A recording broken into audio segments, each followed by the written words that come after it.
तीसरे नंबर पे है प्रेजेंट परफेक्ट टेंस। अब इनमें प्रेजेंट परफेक्ट टेंस में एक्टिव वॉइस से पैसिव वॉइस बनाने के क्या नियम होते हैं। पहला रूल्स है प्रेजेंट परफेक्ट टेंस के वाक्यों की पैसिव वॉइस बनाने के लिए हैज बीन या हैव बीन लगाकर वर्ब की थर्ड फॉर्म का प्रयोग करते हैं।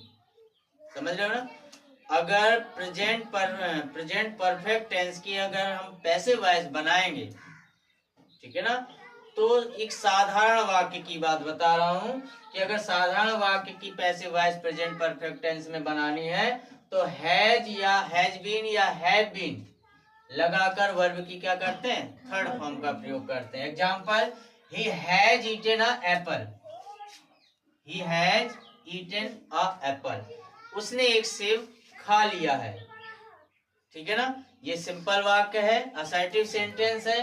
अब इसको जो सब्जेक्ट हमारा ऑब्जेक्ट है उसे हम सब्जेक्ट बनाएंगे, क्या हो जाएगा, एन एप्पल। अब एन एप्पल किस में आता है, सिंगुलर में है, एक वचन में है, तो उसके साथ क्या लगेगा, हैज बीन। हैव बीन तो लगेगा नहीं, हैज बीन लगेगा। और वर्ब की थर्ड फॉर्म। इसमें प्रेजेंट परफेक्ट टेंस में सभी वाक्यों में, चाहे वो असर्टिव हो, नेगेटिव हो या इंट्रोगेटिव हो, सब में उसकी थर्ड फॉर्म ही लगी रहती है। तो उसमें थर्ड फॉर्म वही लगा देना, उसमें कोई फॉर्म नहीं बदलना है। ठीक है ना। ईटन बाय, ही का क्या हो जाएगा, हिम। यानी कि an apple has been eaten by him, एक सेब उसके द्वारा खाया गया है। ठीक है ना, समझ में आ जाएगा ये। अब दूसरा रूल है नेगेटिव सेंटेंस में, अगर नेगेटिव सेंटेंस है, नकारात्मक वाक्य है, तो बीन के पहले क्या लगा देंगे, नॉट लगा देंगे। अगर उसमें बीन है तो बीन से पहले नॉट लगा देंगे, बाकी रूल्स वही रहेगा। ओके, क्लियर है ना।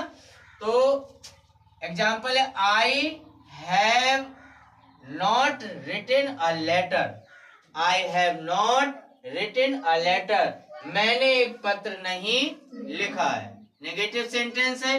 अब यहाँ पर क्या करना है, आ लेटर जो हमारा ऑब्जेक्ट है, इसको हम यहाँ पर क्या बना लेंगे, सब्जेक्ट बना लेंगे। जब ये सब्जेक्ट बन जाएगा तो एक यहाँ आई था तो आई के बाद हैव आया, यहाँ पर आ लेटर है, एक ही लेटर की बात है, तो यहाँ हैव की जगह क्या आ जाएगा, हैज आ जाएगा। और ये बीन लगा है, यहाँ पर हैव नॉट है, बीन तो है नहीं है, तो यहाँ पर नॉट लगाएंगे और नॉट के बाद हम बीन, यानी कि बीन के पहले हमें क्या कर देना है, नॉट लगा देना है।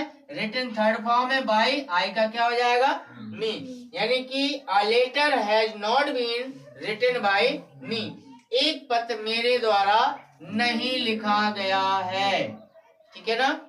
यानी कि उसका कहना है कि अगर नेगेटिव वाक्य है, नेगेटिव वाक्य में बीन के पहले हमें क्या लगा देना है, नॉट लगा देना है, वो सेंटेंस कंप्लीट हो जाएगा।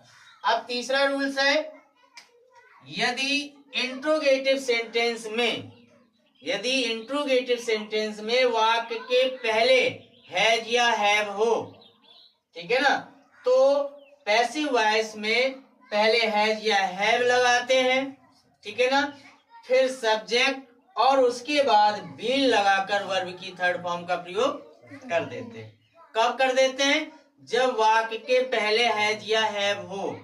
ठीक है ना, अगर वाक्य के पहले इंट्रोगेटिव सेंटेंस है, अगर वाक्य के पहले हैज है या हैव है, तो उसको सबसे पहले लगाते हैं, फिर उसके बाद सब्जेक्ट और उसके बाद बीन लगाकर वर्ब की थर्ड फॉर्म का प्रयोग किया जाता है। अब एग्जांपल है, has he broken this pen, क्या उसने ये कलम तोड़ा है। हैज पहले है, हैज ही, क्या, ही मीन वे, ब्रोकन तोड़ा, दिस पेन यह पेन, क्या उसने यह पेन तोड़ा है। अब इसकी जब पैसिव वॉइस बनाएंगे तो हैज इसके अकॉर्डिंग लगेंगे दिस पेन के, तो ये दिस पेन एक ही पेन है, यहाँ पर हैज आ जाएगा। फिर उसके बाद क्या बताया, सब्जेक्ट है ना, वाक्य के आरंभ में हैज या हैव, उसके बाद क्या लगाते हैं, सब्जेक्ट। तो सब्जेक्ट हमारा जो हमारा दिस पेन होगा ऑब्जेक्ट, वो हमारा सब्जेक्ट बनेगा वैस पैसिव वॉइस में, यहाँ हो जाएगा दिस पेन।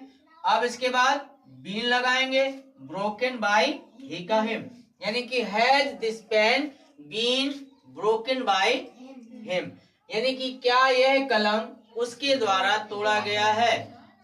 इस तरीके से बनेगा। अब चौथा रूल्स है, यदि वाक्य के बीच में क्या है, यदि वाक्य के बीच में कोई प्रश्न सूचक शब्द आता है तो सबसे पहले उसकी अंग्रेजी लगाई जाती है, ठीक है ना। फिर इसके बाद हैज या हैव लगाया जाता है, फिर सब्जेक्ट लगाया जाता है, उसके बाद बीन लगाकर वर्ब की थर्ड फॉर्म का प्रयोग किया जाता है, ठीक है ना। अगर वाक्य के बीच में कोई प्रश्नवाचक जैसे ये आ जाए, क्या इसमें तुमने ये स्लेट क्यों तोड़ी है, क्यों तोड़ी है का मतलब why have you broken this slate, है ना। तो ये बनेगा, तो वाक्य के बीच में प्रश्नवाचक शब्द है ना, तो उसकी अंग्रेजी हम सबसे पहले लगाएंगे, उसके पैसिव वॉइस बनाने में भी उसकी अंग्रेजी सबसे पहले लगाएंगे व्हाई। फिर हैज या हैव, अगर यहाँ पर दिस स्लेट एक ही बन रही है तब यहाँ पर हैज आएगा, यहाँ हैव है लेकिन यहाँ पर सब्जेक्ट उसके अकॉर्डिंग रखेंगे, तो हैज दिस स्लेट बीन लगाएंगे ब्रोकन बाय यू, यानी कि यह स्लेट तुम्हारे द्वारा क्यों तोड़ी गई है। तो इस तरीके से आपको प्रेजेंट परफेक्ट टेंस में असर्टिव, नेगेटिव और इंट्रोगेटिव सेंटेंसों की पैसिव वॉइस इन रूल्सों के अनुसार बनेगी। According this rules by present perfect tense active voice to passive voice, okay, बन जाएगा। कोई दिक्कत है इसमें?